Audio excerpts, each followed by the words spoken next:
Hello, friends. Hi. How's everybody doing?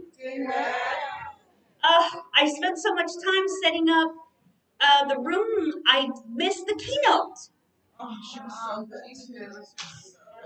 Dang it! Well, I'll catch you next time, I'm sure. I love that I have a morning workshop today. Have you been having a good conference? Who's been here all week? 2 days. Who is this the first day here today? Ah, okay. Well, my name is Sandrina, and I want to welcome you here to this storytelling workshop. I'll give you a little bit of my background, okay? I was in preschool, that's where my heart lives.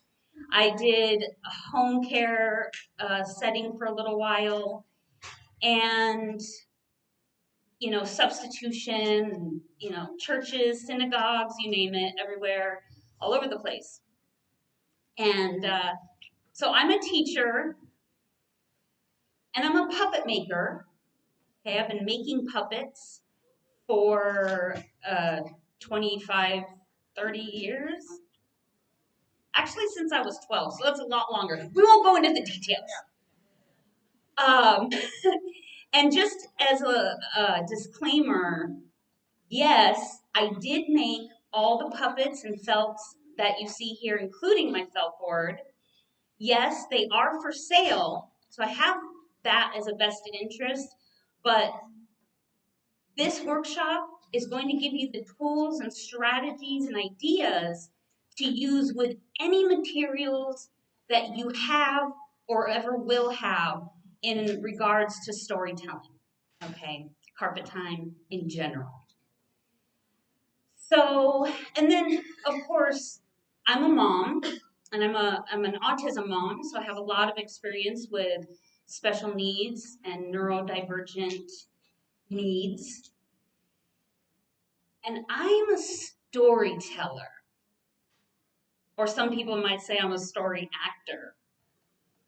How many of you consider yourself to be a storyteller? Yeah. Oh, come on. Okay, check this out. How have we been communicating for millennia? Okay, think about the fact that storytelling is a human tradition that is older than language, right? Now, how did we tell stories back before we had letters and words? Yeah, we wrote on walls. We used our bodies.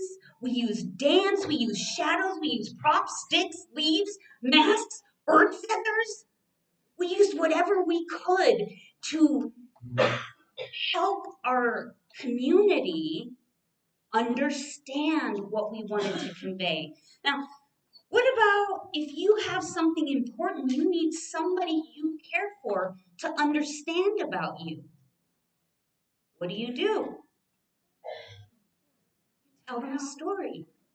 Yeah, because stories are one of the main ways that we connect with each other. And that is the reason why, my friends, we have to bring that knowledge into the classroom. We're all trying to make those connections, right? We're going to look at storytelling today through a lens of positive discipline, okay? And Jane Nelson, co-author of the Positive Discipline Approach, you all know, she says point blank, we cannot influence children in a positive way until we connect with them. And she says it's a heart-brain thing. I can't help but think she's referencing, come on up front, you guys, there's a lot of seats up here.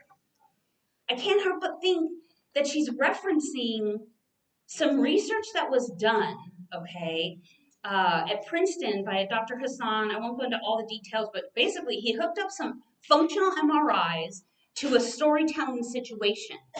And as the storyteller was speaking, they measured the brain waves. And the farther into the story the storyteller got, the more synced up the brain waves got of the audience. Yeah, so trust and believe. We're going to be neurosyncing. And then there's the Heart Math Institute who measured the magnetic field of hearts. The heart has a field 5,000 times stronger than any other part of the brain. Stronger than any other part of the body, I mean. Stronger by 5,000 times than the brain. Okay? So our empirical evidence then tells us if my brain and your brain can sync up, but my heart is stronger, then our hearts can sync up even more.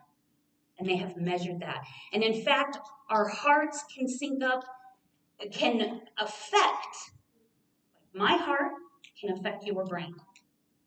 It's been measured. Okay. So another thing I like about stories is that it's the authentic, original, differentiated experience. You're going to see that.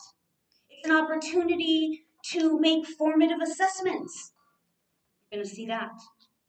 And of course, the curriculum, okay? All right, I'm going to stop blah, blah, blahing because really this workshop is going to be fast-paced. It's going to be interactive, okay? So I'm hoping to get you guys all moving and going and telling stories. And it's going to be curriculum rich.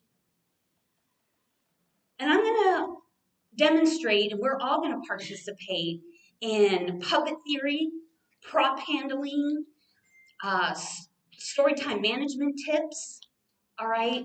Ways to connect, make those connections, encourage participation,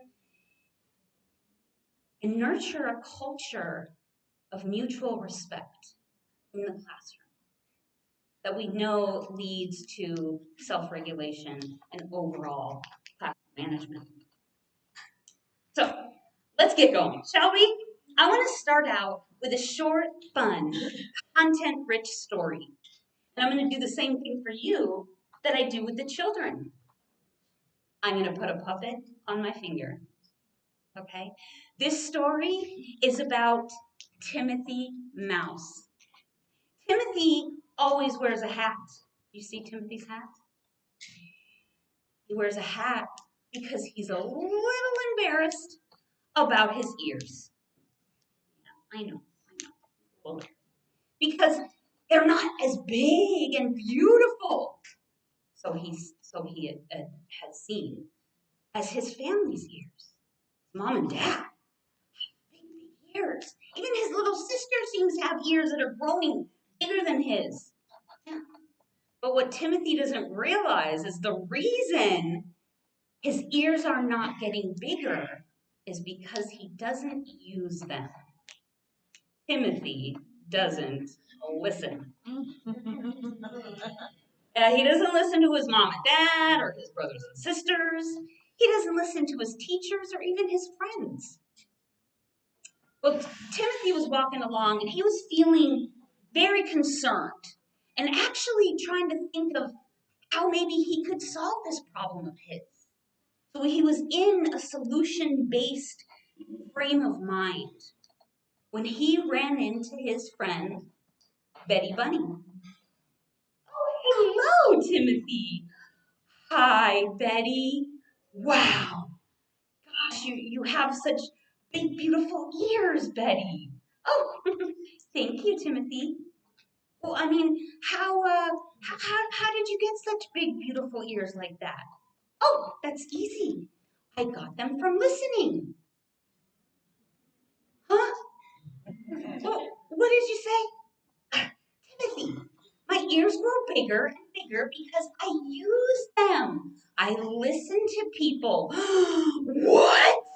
Would you think that could work for me? It's worth a try, don't you think? So from that day on, starting with the words of his friend Betty, Timothy began listening. He listens to his mom and dad and his brothers and sisters. He listens to his friends, and he especially listens to his teachers and caregivers. Well, it wasn't but just a week of active listening when Timothy felt something funny up in his hat.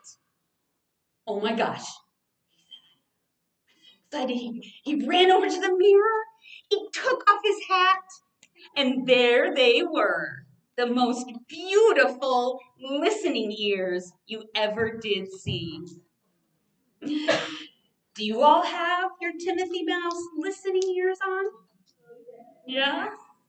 Okay, I hope so, because, friends, as we know, listening is the first of the 4 cornerstones to literacy, right?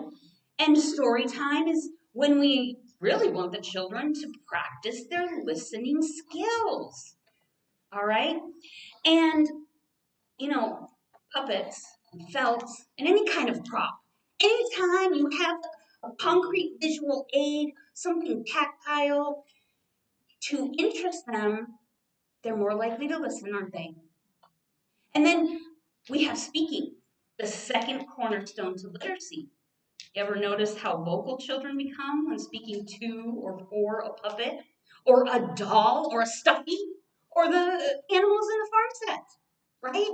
They get very vocal about it.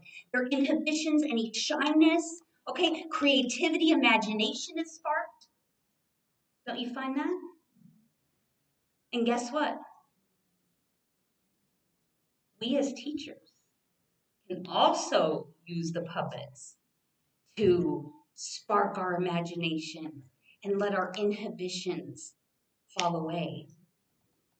Because I'm here to show you that getting silly, getting expressive, getting wild is good. It's a good thing, right? And I hope that's one of the things you take away. But mind you, my overarching goal here is to inspire the storyteller in everyone, right? So, where were we? Speaking, cornerstone. And of course, we want to promote an interest in reading and the written word because that's going to naturally lead to reading, which is the third cornerstone, followed closely, of course, by writing. But for writing, children need more than just an interest.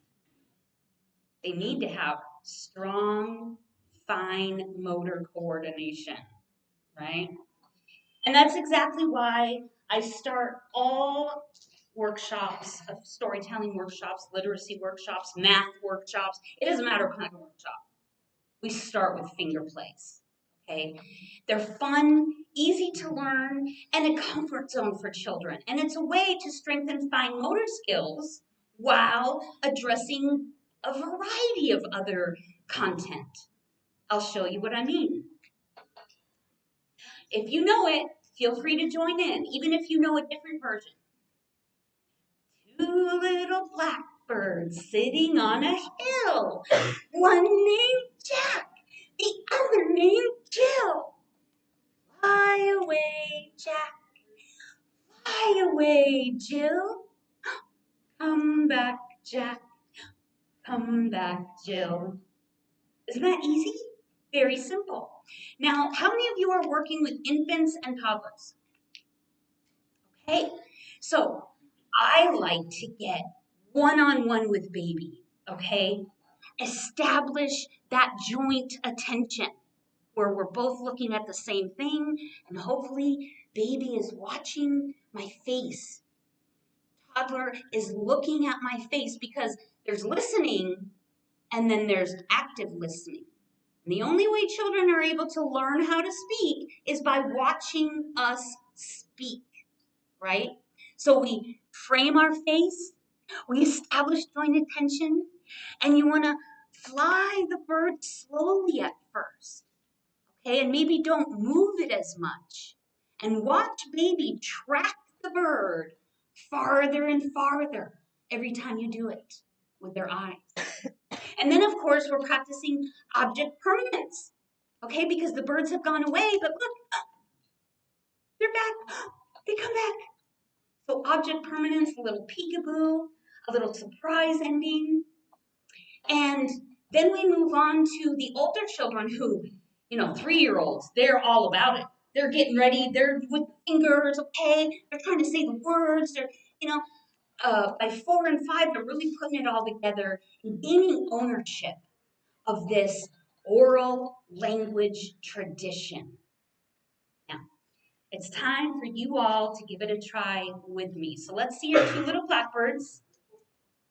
Little blackbirds, can you guys see me? Okay. All right. I'll say, just like the toddlers, you're the toddlers doing the finger movements, and I'll say the words. And then we'll do it again. 2 little blackbirds sitting on a hill. One named Jack. We're excited. We're happy to see those birds. One named Jack, the other named Jill. Slowly now, they're going away. We don't want them to, but they're flying. Fly away, Jack. Fly away, Jill. Surprise. Come back, Jack. Come back, Jill. Yes. All right. You guys are awesome. You want to do it in Spanish? Okay. All right, let me see your dos pájaros negros. Dos pájaros negros en la loma. Este es Pablito. Este es Paloma. Vuela, Pablito. Vuela, Paloma. Regresa, Pablito. Regresa, Paloma. Yes! I love, give yourselves a round of applause. I love the expressiveness you're giving me. Oh, okay. Now, by the way, all the words to all these stories and rhymes are right in your handout, okay? You don't need them now, but you'll want them later. And these first 6 stories are all in both English and Spanish, okay? Now, I encourage you to do that finger play over and over and over again. Use it during transitions. Use it during waiting periods. Use it to invite a learner to do a story for the class. Use it any way you can and use it a lot. Once we get the children familiar with that rhyme format, then we can use it to introduce or maybe practice opposites, okay? 2 little blackbirds sitting on a wall. One is short, the other is tall. Yeah, fly away, short, fly away. Yeah, come back, come back. Yes, and the children love calling out the word. They know it because it rhymes and you gave them the visual cue. I mean, some of them will know it. Sometimes you'll get them calling out all kinds of crazy stuff. And that's fine. Yeah, and it's a lot of fun. But once they catch on, right? And after you do a few, like 2 little blackbirds flying around town, one flies up, the other flies, yeah, fly away, come back, come back. Yes. So we give a little rhyme, a little story about opposites, and then of course we're going to bring opposites into circle time or at an activity table. Empty and full bottles, heavy and light object, long and short. You get the idea. Next time you do it, the children are going to be like, I know what an opposite is. And they're going to call out opposites. And all you have to do is think of a word that rhymes with one of the names. Okay, same with the Jack and Jill Blackbird. You can translate it in any language you want. Who has a language other than Spanish that they're using in the classroom? Come on, Farsi, Korean? There you go. There you go. So let me give you a tip. All you need is 2 names, okay, that are used in that language, and something that one of the names can rhyme with, that the birds can be in or on or doing. Right? Like Loma and Paloma. Hill and Jill. But once you get that, you can translate the sentence any way you want. Okay? Now there is a page of opposites in English and Spanish in your handout to get you started. All right? Let's go ahead and move on to a more complex finger play. This is a story about two country crows who move into the city and into their new houses. On the first day, one crow moved into the city and into their new houses. On the first day, one crow opens his door. He goes outside, and then he goes up the street. He comes back down the street. He goes across the street. He turns around, goes back home, goes inside, and closes the door. On the second day, the other crow opens her door. She goes outside. What do you think she does next? Up the street, and then she comes back down the street, and then she goes across the street. You really got to drag it out. That's the part they like. She turns around, goes back home, goes inside, and yes. On the third day, both crows open the door. They go outside. What do? They go up the street. They come back down the street. And then they go across. Oh, they ran into each other. They got so scared. They ran all the way home, went inside, closed the door, and peeked out the window. Yeah, cute and funny, right? But it's not just cute and funny. We actually practice ordinal numbers, positional words, opposite words. Okay, we're doing math concepts while strengthening our fine motor skills. We're preparing them to do math in a few years. Yeah. All right, how do we teach the children this complex finger play?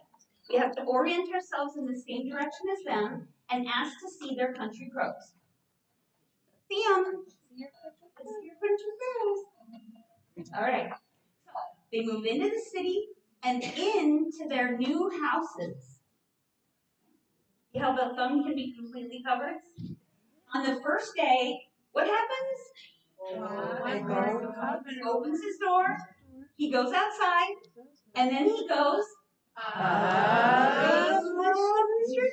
He comes back down the street.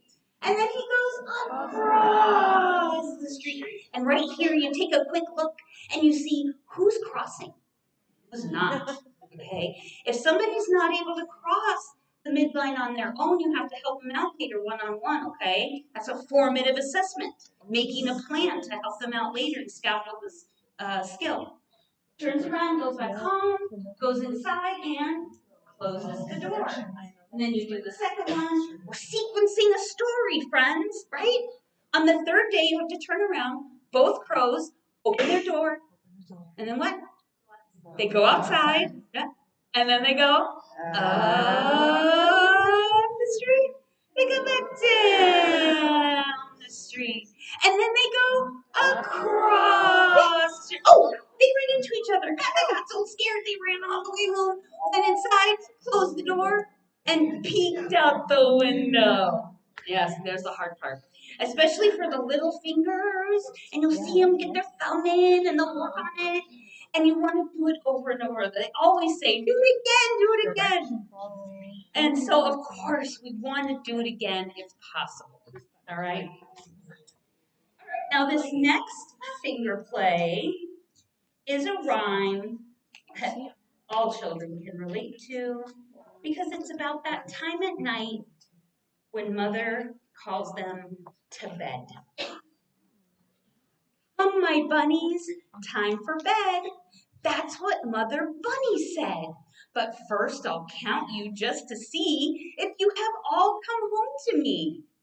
Bunny 1, Bunny 2, Bunny 3. Oh dear. Oh no. Oh, Bunny 4, Bunny 5. Yes, you're all here. The cutest things alive. How many? 5 Yeah, bunnies. I'd love to let the children call out 5 right here. So we already counted them, right? But if they call out 5 while they see 5, we're practicing subitizing, right? Knowing how many without counting. The only way you can get better at that is practice, practice, practice. Now, we have a lot of rhymes. Counting to 5, counting back from 5, and we just think like, why do we need so many rhymes? Well, first of all, we need so many rhymes that do that because we all get to pick one that we like, okay? Or have one that goes with the theme we're doing, okay? And also, we're trying to build fluency in operations of 5. Okay? We want them to be fluent. The only way to do that is practice, practice. Okay? So a lot of the rhymes counting 5 are going to work with this. You see how the bunnies are on my hand, right? Facing the back. And that way the puppet can disappear and reappear, which is a handy technique. Yeah. And you have to choose what's going to be best. Okay? I have a saying, all right? In my classroom, with my story, it's my rules. I can do whatever I'm comfortable with. So I want you to say that right now. In my classroom, with my story, it's my rules. All right, so, think about it. I know when you leave, here's some homework. This week, coming up, I want you to try that handy technique, okay? And see how it works for that story. Okay, this next one, I actually call it a whole body play. Okay, and pay attention now because you're all going to be doing it with me. And we're going to do it in English and Spanish. Okay, but I'll do it, I'll show you how it goes. I don't want you to be scared, but this is a story about a great big cat and a teeny little mouse. They ran around and around in a tall, tall house until the teeny little mouse got caught. The great big cat ran around. I know some of you are like, oh my God. Violent. Don't worry, friends. No puppets were harmed in the making of this rhyme. And the children love when that mouse gets caught. I mean, the more violent, the better. And we have to give them appropriate outlets for that aggression, okay? Yeah. I mean, come on, they're sitting there, they're being good, they're following, they're using their walking feet, they're not throwing sand. Give them some. And you know what? They're not the only ones. We got it pent up too. Yeah, because we go into the classroom, we show up at 100% or 95 sometimes, and we're doing our best, and we're making sure not to get triggered by behaviors, and we're doing our best to figure out what all of our learners are trying to communicate, and some people, they communicate in very stressful ways sometimes, and we hold it together. Now's your chance, all right? So if you feel like it, I'm not going to force you, but I encourage you now to stand up, okay? Get your blood flowing.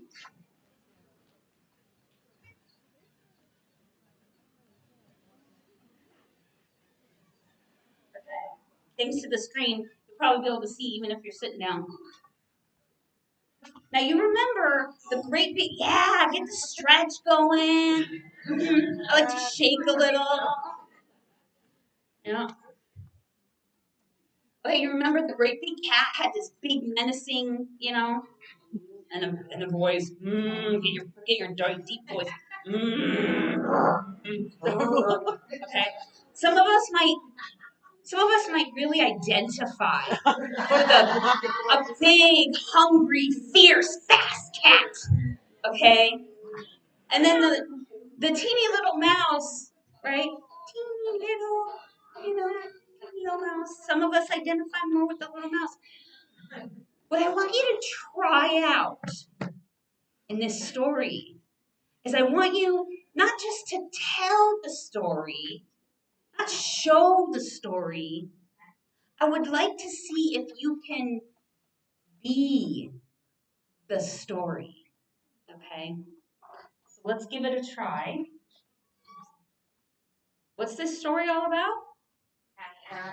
A great big cat and a teeny little mouse. They ran around and around in a tall house until the teeny little mouse got caught at last because the great big cat ran around so fast.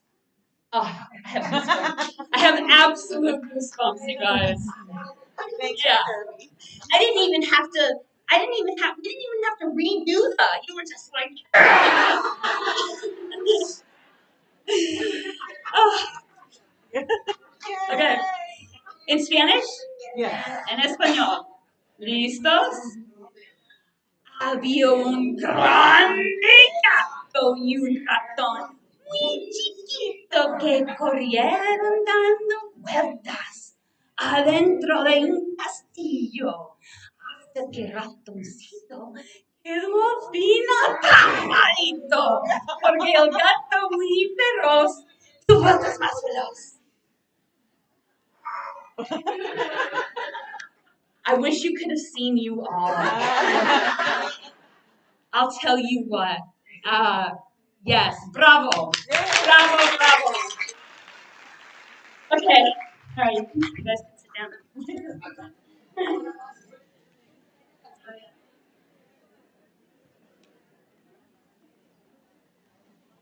Well, tell you what. After all that violent mouse catching, after all that aggression, we got it. Do you feel better? Yeah, I feel better. A little sweaty, but I've been sweating for an hour. Uh, I don't know if y'all like talk about it or what, but at my age, I am hot all the time. And we're not talking about flashes, okay?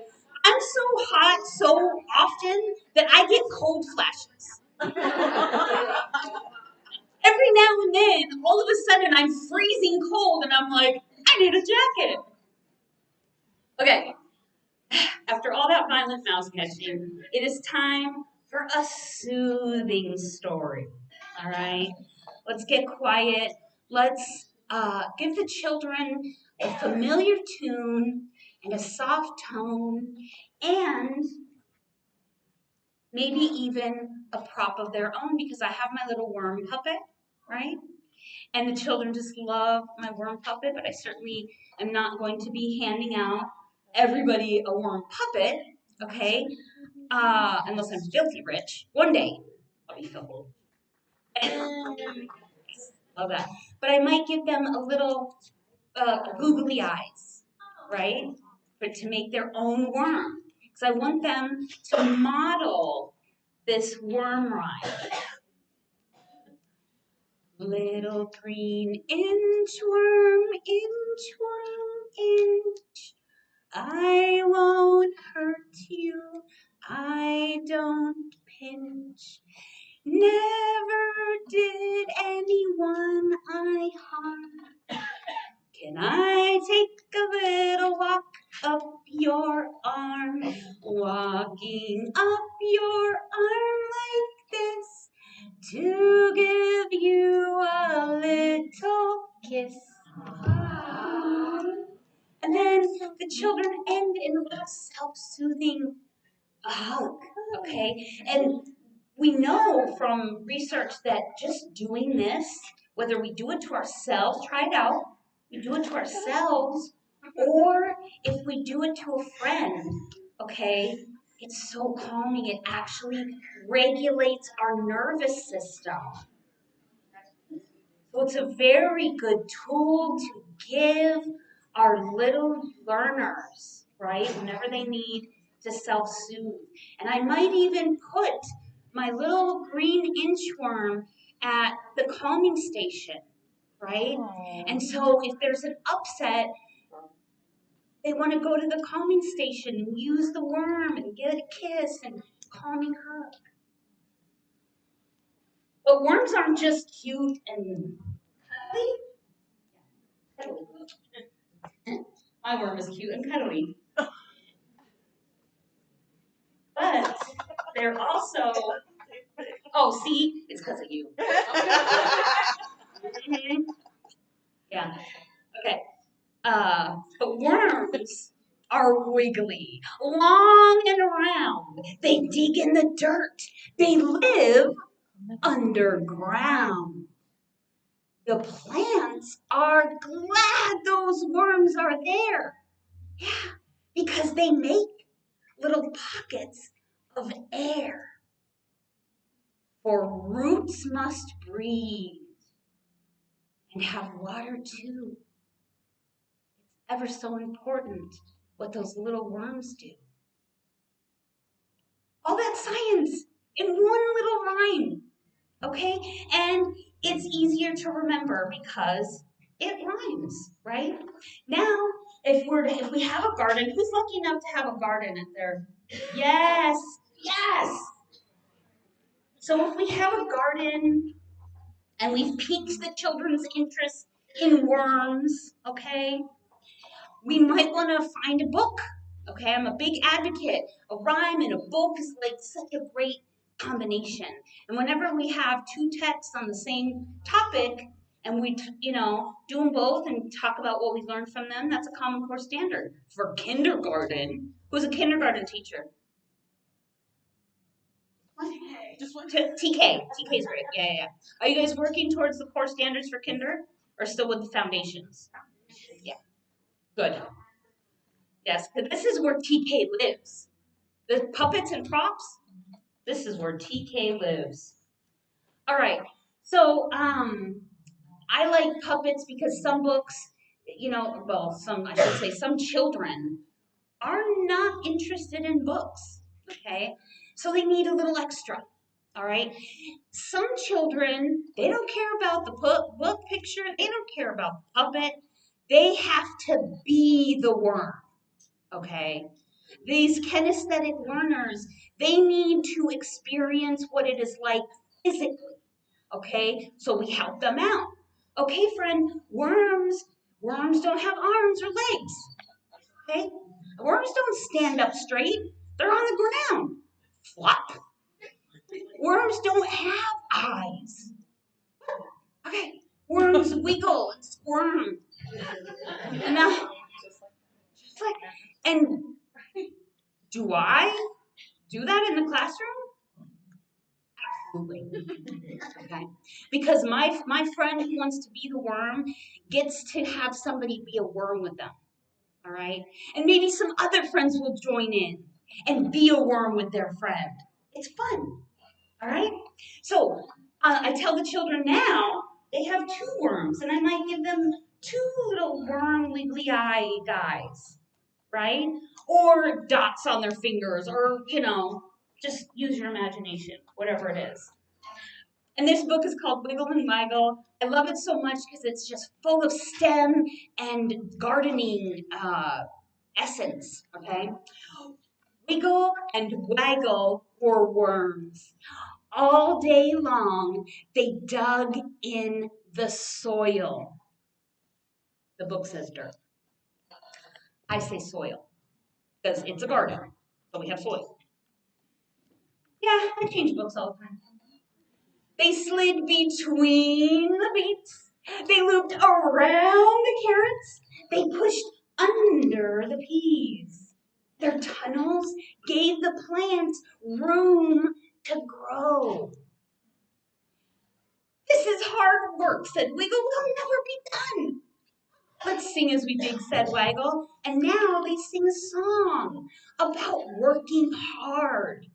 So now we're promoting the value of hard work, all right? And they dig some more. They dig long tunnels. They dig short tunnels. They dig thin tunnels. They dig fat. And then they sing the song again. And now we're at chapter 2. So we have a chapter book here. And you can do chapter 2 tomorrow, or you can do chapter 2 now, whatever is good for you. But what we have here is a big rock. Okay? And Wiggle can't move the rock, and Waggle can't move the rock. They have to work together. So now we're promoting cooperation. All right? And we asked the children, what's something that you tried to do by yourself and you needed help? You know, can you think of a time when you needed help? A day off, they worked so hard. The book goes on. There's cause and effect. They have to engineer a solution for their picnic. There's puddles from the rain, and then the sun dries them up. It's just so great. 5 short chapters. At the end, they write their names in dirt. Okay, and I love that as like an inspiration for an art project. You know, I'm imagining the silicone tubes, silicone string and stuff. You can stick into kinesthetic sand or sandbox or anything like that. But, there we had, and we can talk with the children about what did we learn from the rhyme that we also learned in the book? What did we learn in the book that was not in the rhyme? Bless you. Can anybody think of a book they do that they might like to find a rhyme to kind of pair with? That's your homework.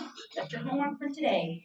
And if you have a book and you think of a rhyme and you wonder, I wonder if there's a rhyme about this, okay? Just go to the website, artfelt.net, it's right there in your handout, and put the topic in the search menu right there and see if something comes up.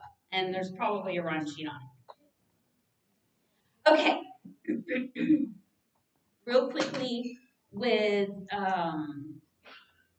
insects, because I have a lot of tips to give you on this.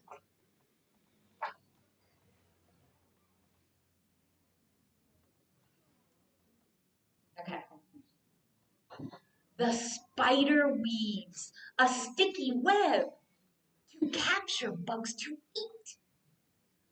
What keeps the spider's sticky web from sticking to her feet?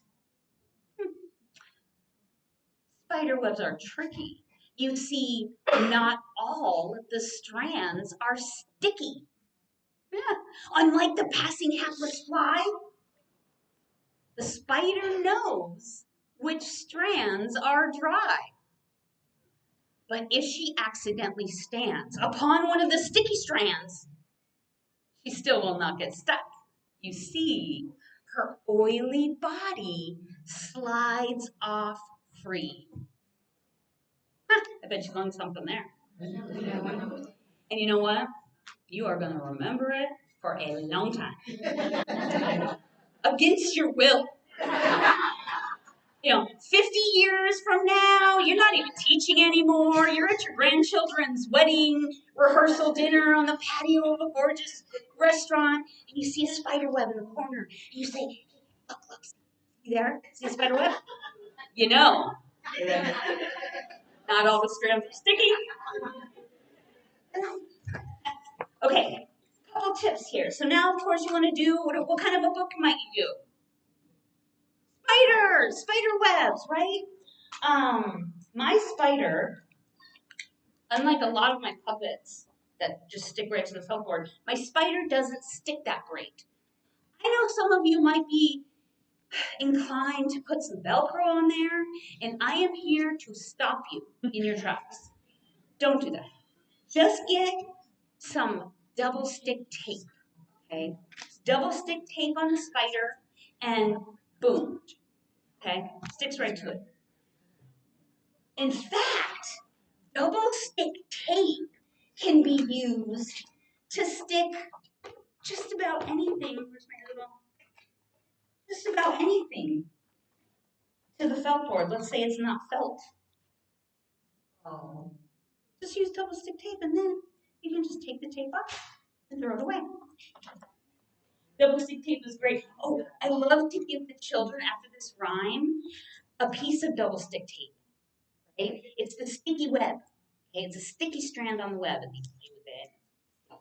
It sticks to one of their fingers, and they still have a sticky side on the outside. And then give them a little drop of, lotion or dab in olive oil or something, some kind of oily something, and now put the oily finger, the lotion finger, on the tape. It slides right off. It does not stick. Okay, and now they can experience the relationship a spider has with her web. So, any kind of physical, tactile, sensory input, just like moving puppets, just like being the worm, these are the things that help anchor the information. Just like a rhyme, okay? Just like a strong emotion, right? Emotion is really the key. We have to remember that we are emotional beings. And we have to model how to emote, in an effective, in an appropriate, and in a connecting kind of way. Whenever we give of ourselves emotionally to the children, we're promoting that sense, that deep sense of belonging. I've given this to you. I trust you with my feelings. And what does that tell them? They can trust me, their feelings. And I love stories because they do, help us process a lot of feelings. All right. Okay, maybe you want to do a book on spiders, like The Very Busy Spider, right? Or, there's lots of them. There's Walter's Web. We can just name spider books for an hour. So choose your favorite one. I brought this one today because it has lots of characters, okay? And so another kind of story token is this is a story token, the little googly eyes, right? This is another kind of story token where you give all the children a stick puppet, okay? And there can be 3 cats, there can be 3 dogs. You have to have extra dogs and cats, okay? And then, everybody gets one. And listen and wait, my friends. Wait to hear the sound that your animal makes, right? Neigh, neigh, said the. And then all the horses get to raise their horse puppet and neigh, and maybe if they want to clop, clop, clop, or whatever, however they want to be a horse, okay? And then it goes on with the book, and all the children, they have something to hold on to, so they're not holding on to Jessica's hair. And they have something to look at. It looks just like mine, okay? But I just scanned my puppet. And I put it on a stick. Did a soft laminate. You can easily wipe it clean. And they love having that. She's like, wipe it clean? Did you say wipe it clean? Yes, wipe it clean. Little soft laminate. It's great. And it works. You can use the double stick tape trick too. Okay, stick it right up there. All right, are you guys learning stuff? Yes. Any new ideas? Yes. Does anybody want to share real quick a new idea they had? No. Think about it. Come back around. We'll come back to that later. Okay. Now, sometimes, we always get to story times and find one or two of our kiddos full of wiggles. Okay, they're flopping around, they're giggly, they're bouncy, they're off on the side. They're still playing with the blocks. That's normal. That happens every time. And I never force a child to come to the carpet. Okay, I don't do that. That is there. We're trying to nurture executive function. If I'm forced to do something that I do not want to do, shut down. I'm not learning, and I don't care about your story, and I'm going to make sure you know it. So you want to play with the blocks? If Sally's been at the dollhouse doing the same, play for half an hour, you better believe she's going for another 5 minutes. You got to let her do that. Okay, but she's probably also listening. Okay, and then they'll come around in their own time. All right. But sometimes we get to circle time and everybody's got the wiggles. And you've got the story all planned out, and you've got your learning plan, you've got your learning objectives, you know exactly what you have an activity for after, all planned out. And you get there, and they're flopping around, and they're talking, and they're bouncing, and you're like, okay, listen, put your story down, okay, and now is the time for oh me, oh my, fly. Okay, I'm gonna have to get off the stage for this. Okay, and I need 3 people. Any 3 people. You get to hold a plastic fly. There you go. Okay, two more people. All right, come on up. Do you want us to stand up here? Yes, come on over. Yes, thanks for that encouragement, friends. Fly, fly. Okay, so, oh me, oh my, fly, and it goes like this. One fly in the web, oh me, oh my, the web begins to tremble. In comes another fly. How many flies? 2. 2 flies in the web, oh me, oh my. The web begins to, come on guys, tremble.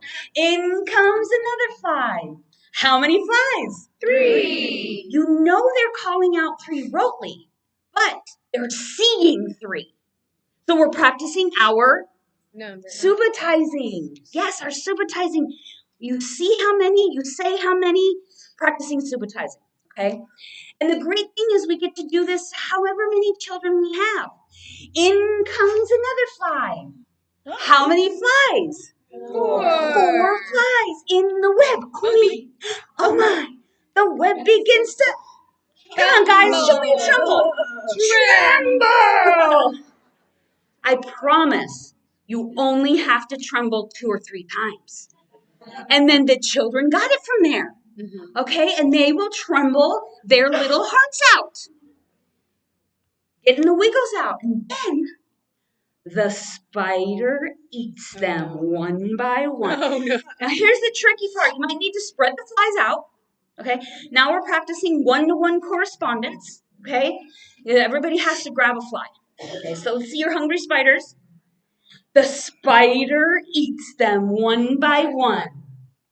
4, 3, 2, 1, 0. That's none. No flies in the web. Oh me. Oh my. The web no longer trembles. Thank you, friends. Oh, you can take this home. Oh, This little plastic fly is a story token that they get to take home. Okay? Or maybe put it in their cubby because you're going to do a fly book, like Old Black Fly or something, right? But they get to take it home. And I love story tokens that they get to take home, because then they have taken home proof. Proof that we did, in fact, do something. Okay. So, where are we at? I need to.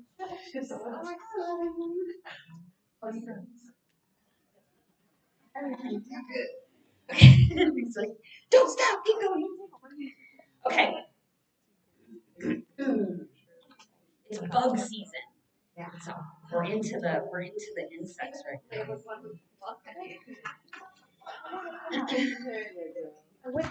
The fuzzy little caterpillar crawled up to look at me.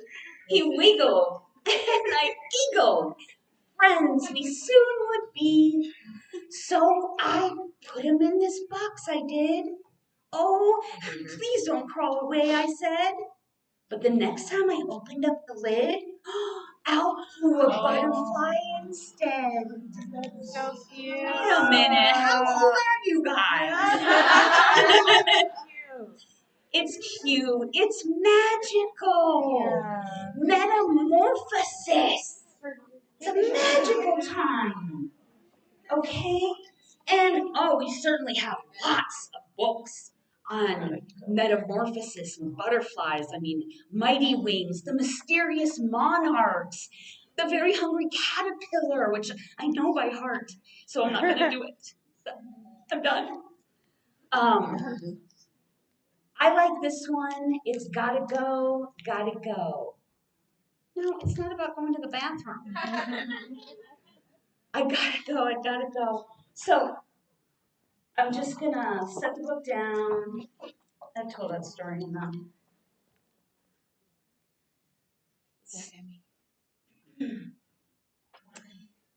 One morning, a small, creepy crawly bug popped out of her egg. She was all alone in the meadow. She looked around. She said, I don't know much, but I know what I know. I gotta go, I gotta go, I gotta go to Mexico.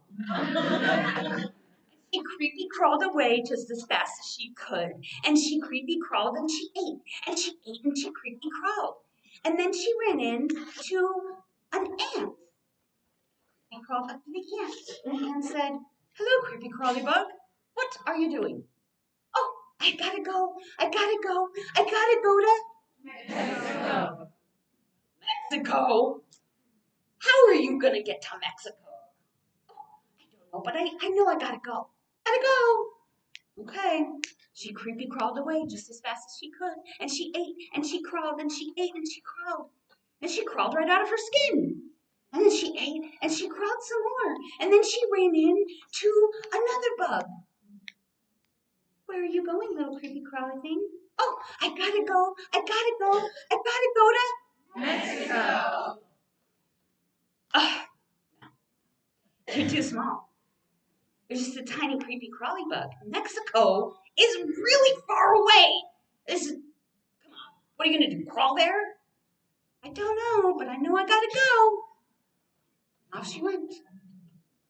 Well, she realized after a while she was very tired. Well, maybe if I take a little nap, okay, I'll wake up and I'll be a brand new creepy crawly bug. And I'll know how to get to Mexico. So she made herself a nice little bed and she took a nap. And sure enough, when she woke up, she was a brand new creepy crawly bug with wings.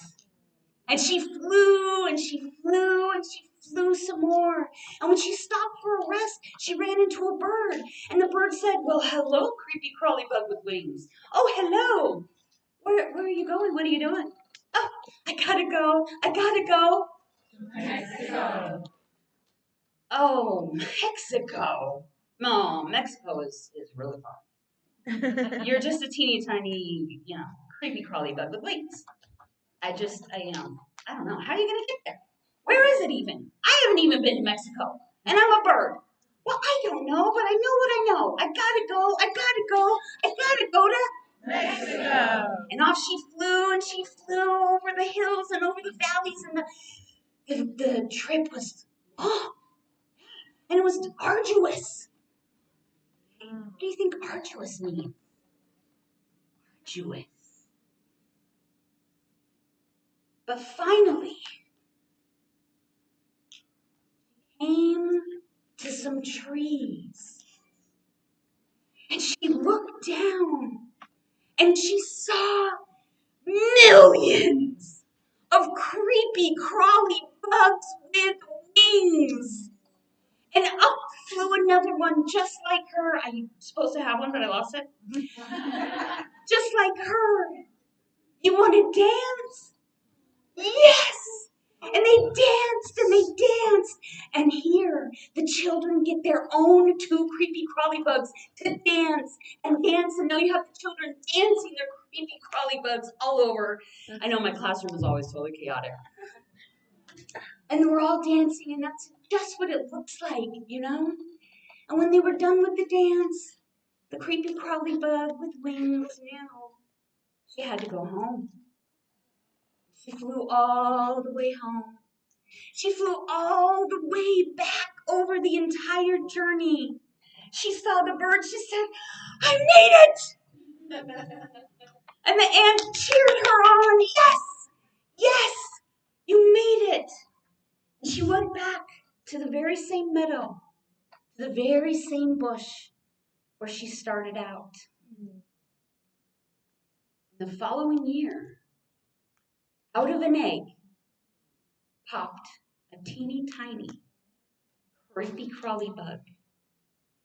She looked around the meadow. She was all alone. She said, I know what I know. I gotta go. I gotta go. I gotta go to Mexico. And off she went.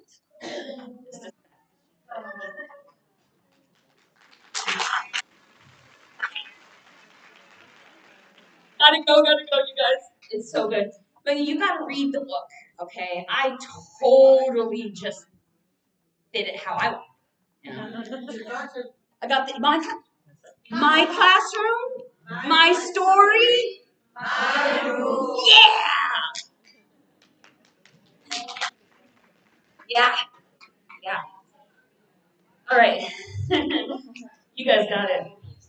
I want to show you another kind of story token, and I use this book to demonstrate my nighttime. Okay.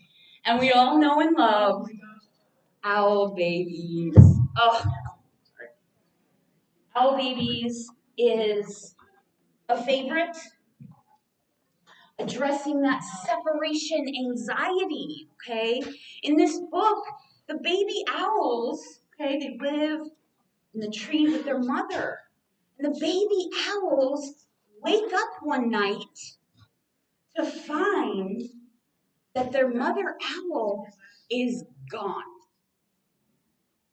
Now, this very thing happens when mother drops child off at school, especially that first week, sometimes every Monday for 4 months, you know.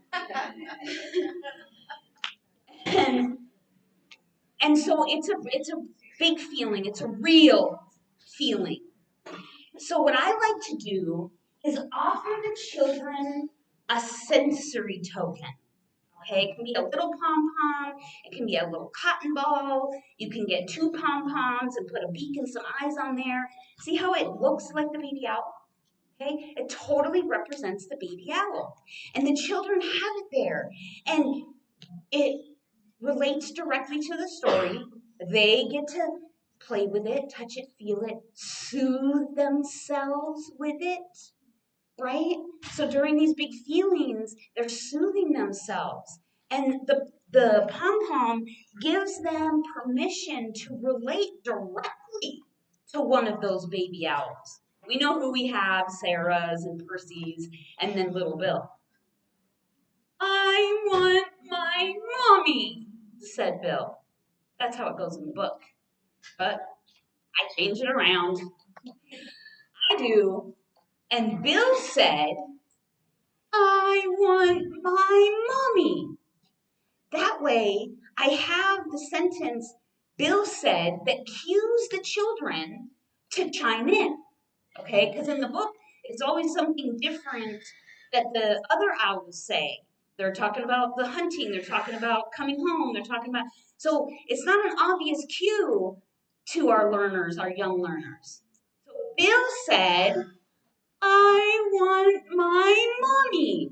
And when the children all call out, I want my mommy, anytime we have those repetitions where all the children are saying it, guess what we're boosting? Our neural mirroring. Our neural mirroring and our vibes are syncing up, okay? Because my heart is reaching your brain, and your heart is reaching her brain, and her heart is reaching her brain. Our heart's electromagnetic field goes out possibly infinitely, okay? But it's very, very strong within 3 to 5 feet. So a story token, a sensory token. Now maybe you have a book that's got something gross in it, and you want to give them, a ball of slime or a squishy something, right? Or maybe there's a sound, and there's a click clop, and you want to give them something to make that sound with. Any kind of sensory token will help anchor the feeling and help them process that feeling. So another homework assignment you have is to go back to your library, look at your books, and see if anything stands out as emotional or with a feeling that you could maybe help process with a story token. Can anybody think of a sensory token?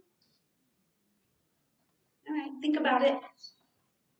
Does anybody have any questions so far? Okay, let's move on. I actually need some volunteers. Oh, you know what? I need the whole group to help me tell this story.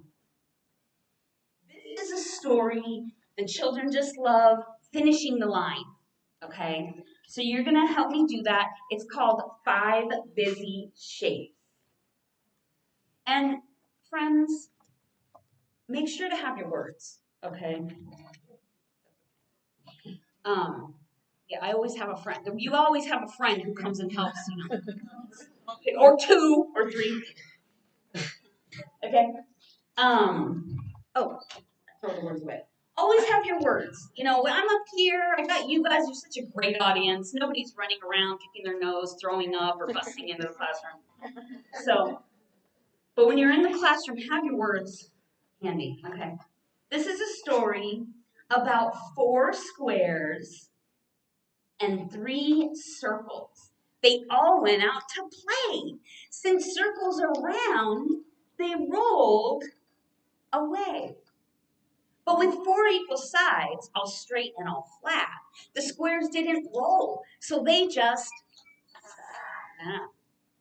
Now 2 squares were quite big and 2 were quite small, but that didn't bother the small squares at all. Said one small square to the other, "Hey, we're exactly alike, so let's squish together." Pressed side by side in sort of a tangle, the 2 small squares formed a rectangle. Now the 2 small circles that weren't far apart rolled on over to help form a cart. The cart was so cute and cozy inside. In jumped a mouse to go for a ride.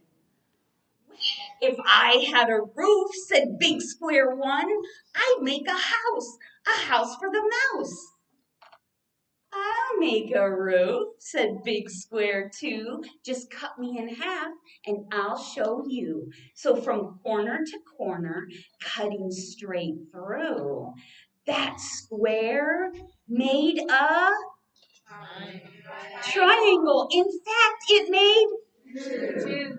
One for the house to shelter the mouse, and one for a tree to plant by the house. When the mouse house was finished in less than a minute, this mouse parked his cart and began living. Yes.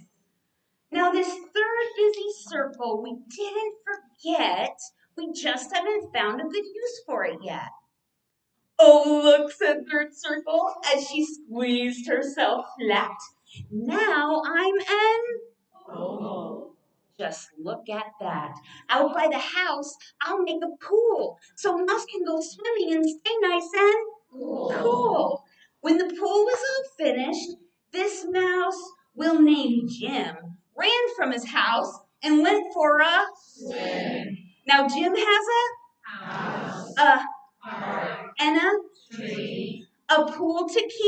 Cool. And all of it free. Thanks for helping out, guys. And yes, 5 busy shapes. 5 busy shapes. Yeah, I mean, the children absolutely love it. Now, of course, you're going to have some of the learners are going to call out all kinds of crazy things. And inside you're like, what? Where did we get that from? But, Yes. we just we wait for the answer that we're looking for. Okay. And as the storyteller that is not a video, that is not an interactive screen, that is not a tablet, we can do that. We can look in their eyes and we can see them catch up to the idea. Okay?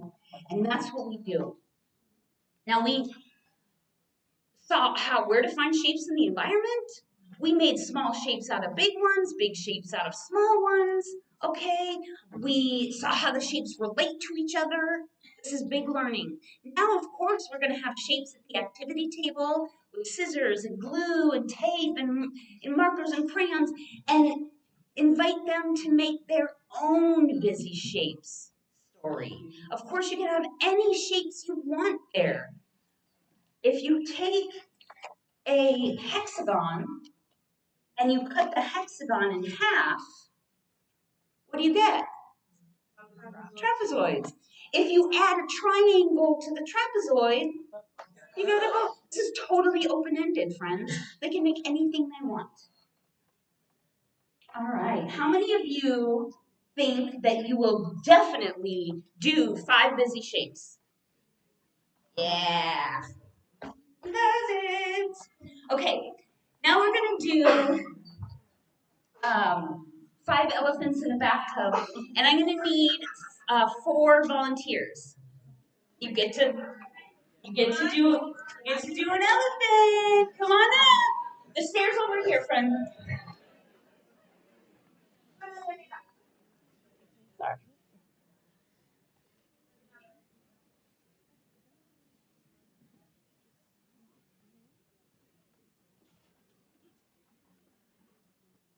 Hi. Elephant for you. Go ahead and go in front. Oh, you know what? No. Let's do for you. For you. Okay. Okay. So it goes like this. One elephant in a bathtub, going for a swim. Knock, knock, splash, splash, come on in. Go ahead. How many elephants? 2 elephants in a bathtub, going for a swim. Knock, knock, splash, splash, come on in. How many elephants? 3 elephants in a bathtub, going for a swim. Knock, knock, splash, splash, come on in. How many elephants?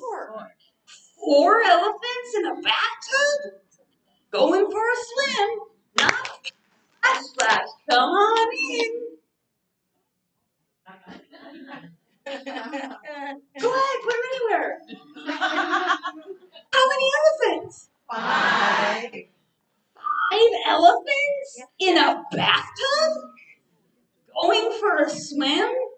Knock, knock, splash, splash, and it all fell in. That is the showstopper, okay? Thank you, my friends. Good job. Okay. You know our demolition crew? Lovingly named our demolition crew. They're always knocking down the blocks and pushing over them. They get to be the 5th elephant. Okay. So you do it once, and you knock it in, and they go crazy, and they say, "Do it again," and you say, "Yeah, we're gonna do it again," and then more, and you do it again, and you do it again, and again, and again. Let's say you have 10 friends, and they all want to be the 5th elephant. Go for it, okay? Do it because that's a great outlet for their demolition. They got the demo. They're going to be driving a wrecking ball one day. Sometimes we get to the story time and we're all, ready for, I got a story, I'm going to tell you all about this, blah, blah, blah. And Jessica says, I got a boo-boo. I got a story because I fell and I got a boo-boo and I want to tell the story. Oh, Jessica's got a story, friends. And I put my story aside. Okay, I'm going to wait my turn. I'm going to put my story aside and we're going to have a story time sign up. Okay, we have time for 3 friends or however many today to do a story. I'm one friend. Jessica's another friend. Anybody else have a story? Okay. Do any of you have a story that you want to tell? You know the children do.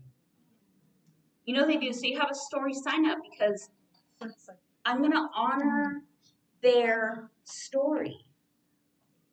How can I expect them to honor my story if I don't honor theirs? And besides, once Jessica points out that boo-boo, everybody's got a boo-boo they want to point out. And it's a whole big, and so Jessica gets to come up here and try to tell her story about her boo-boo while everybody's all about their boo-boo.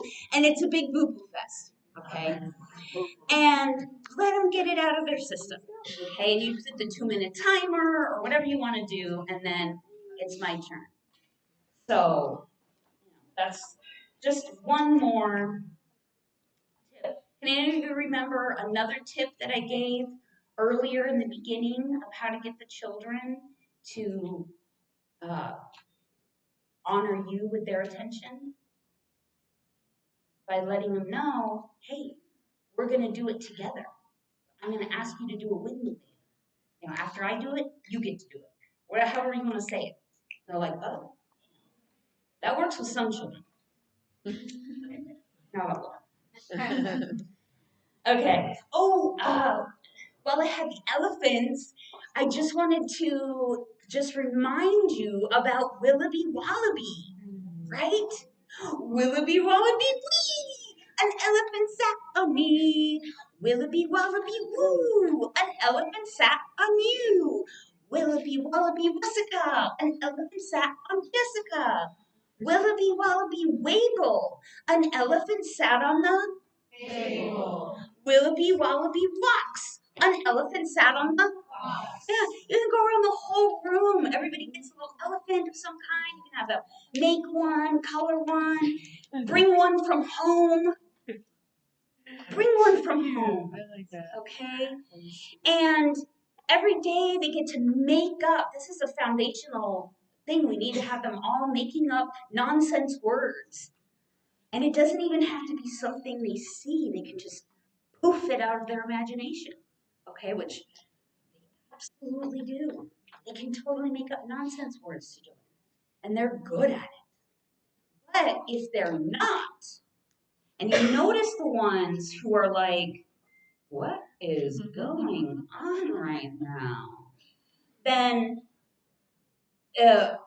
first of all, keep English language learning in mind. It's very difficult to rhyme in your second language, okay? So if you do speak Spanish, try making it up in Spanish, okay? Do some Spanish rhyming, okay? And just practice with them, because if they don't get that, they need a little, maybe a small group, okay? All right, moving along, we're gonna move on to the number 7.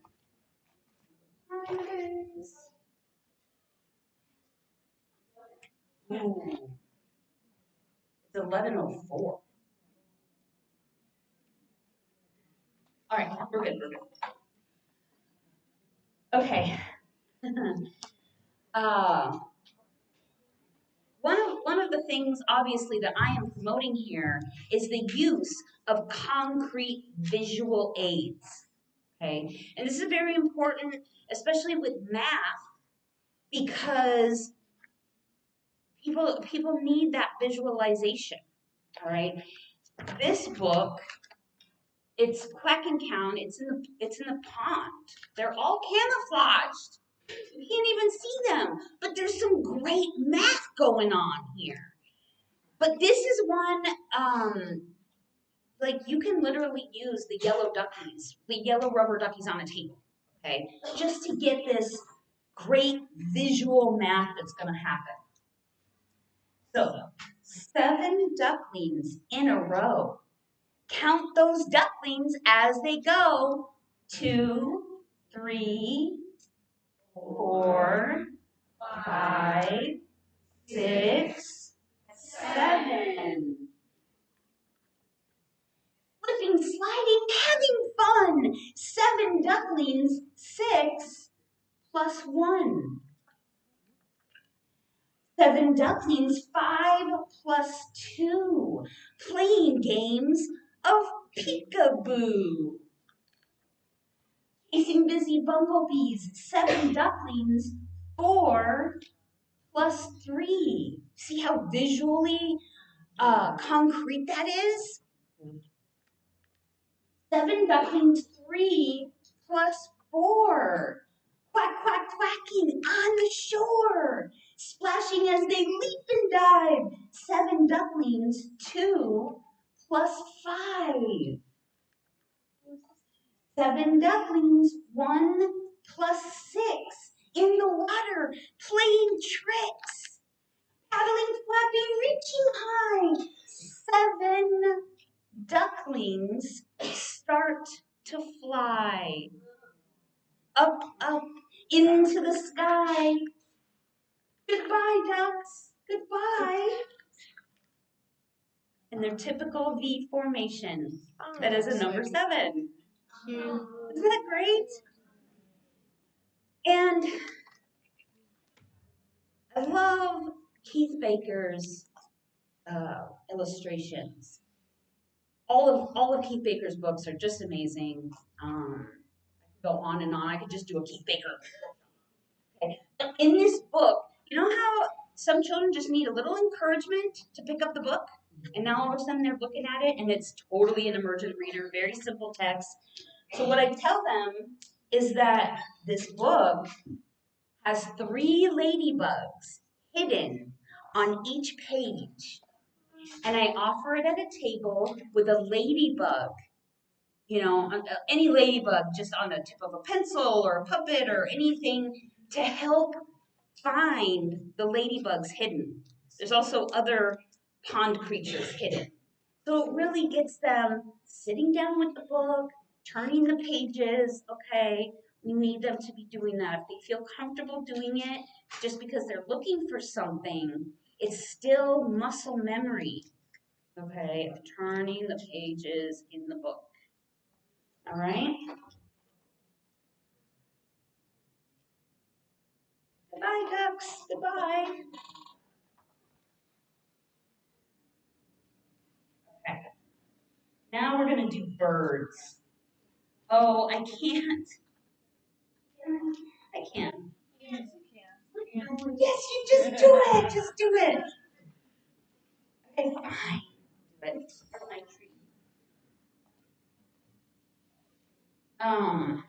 It's springtime. You gotta do birds.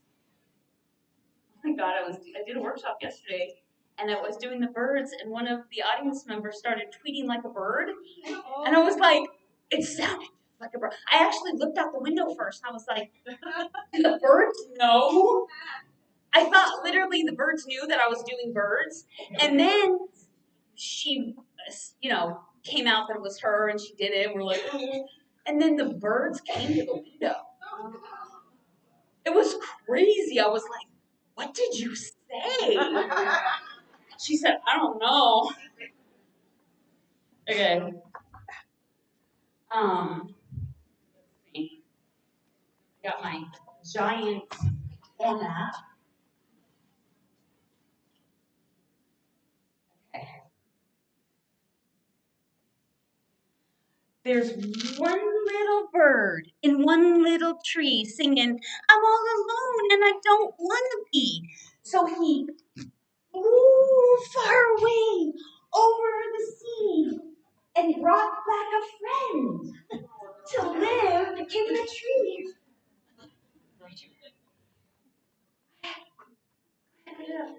Now there's two little birds in one little tree singing, "We're all alone and we don't want to be." So they flew.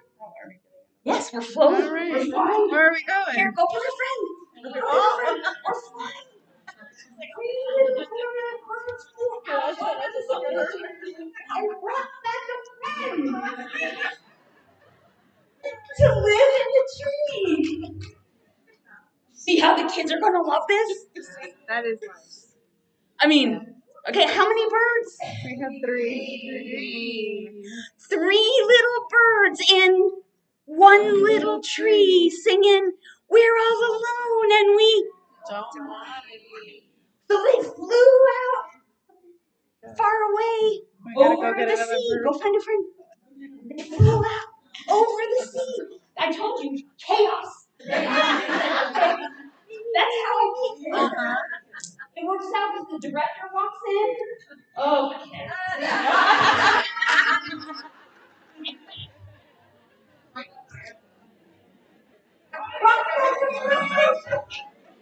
Live in the tree. Oh yeah, and then some friends fly around and around and around. Four. Four little birds in one little tree. Thanks, guys. Thank you so much.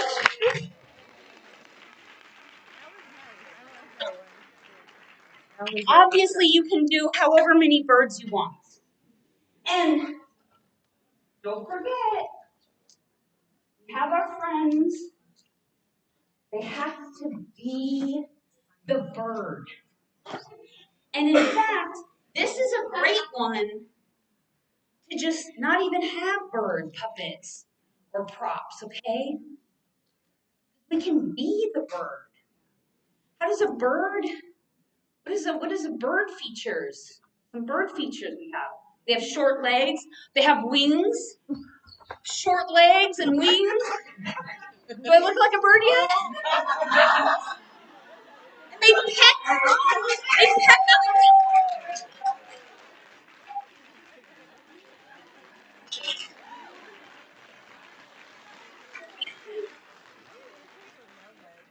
Did I look absolutely ridiculous? Yeah. Did I care? Did I have fun? Yes. Are they going to have fun? Yes. And my learners who, do some weird stuff. I mean, let's be frank. We're all teachers here.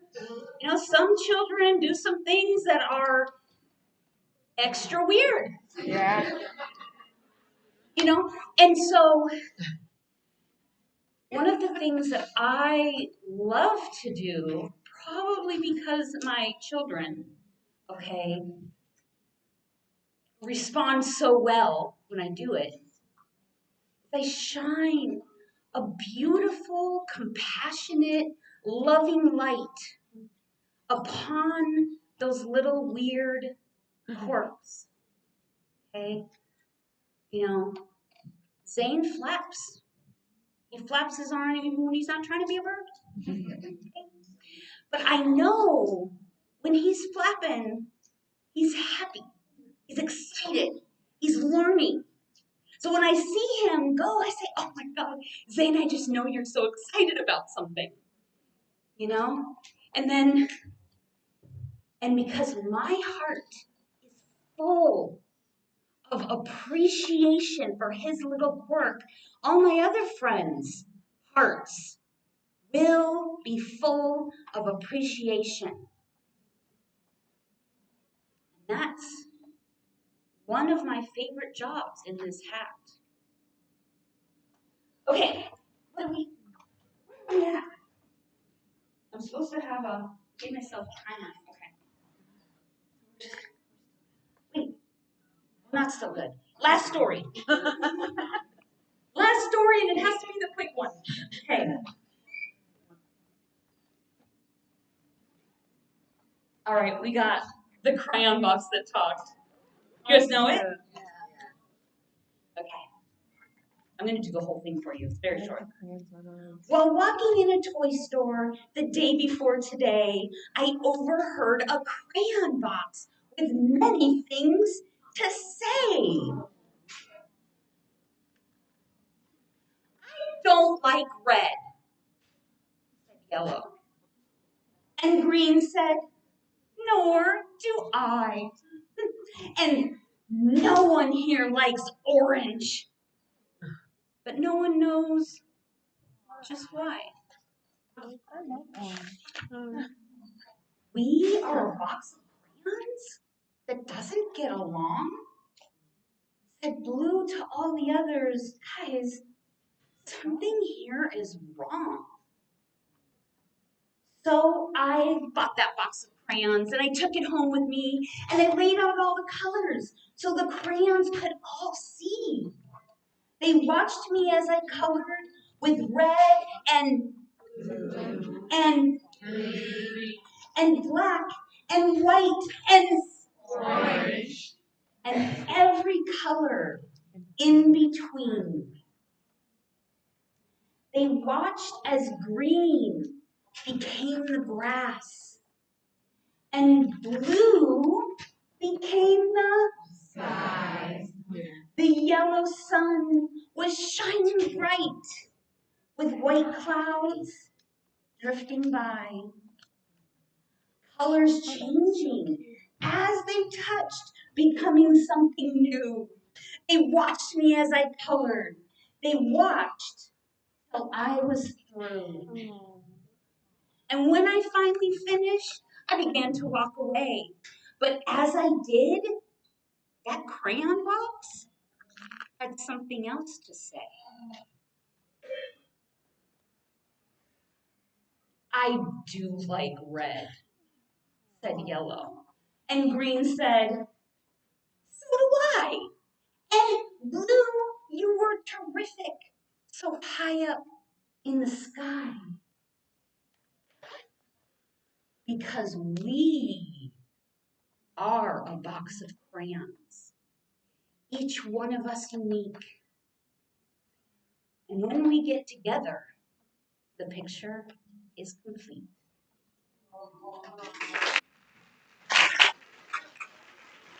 Crayon box that talks. The text is simple, but I conveyed some deep feelings. And we shared the profound message in this book about overcoming biases, standing up against prejudice and discrimination. Teary-eyed. We model that, all of that. And we create these experiences intentionally so that everyone has a chance to overcome their own challenges, build upon their strengths. And we know that these experiences help write their own internal story, their own epic saga of growing up, feeling like valued members of the community and valuing others as well. So in closing, I just want to take this moment to really appreciate each and every single one of you for the very important role you play in the life story of so many children. Thank you. You're doing a great job.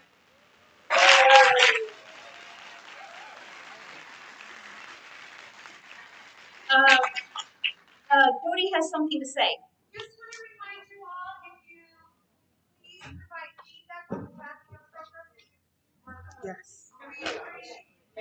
Please, feedback, yes. Where do we get your felt? Artfelt.net. It's on your handout. That's on the front page of your handout. You're welcome.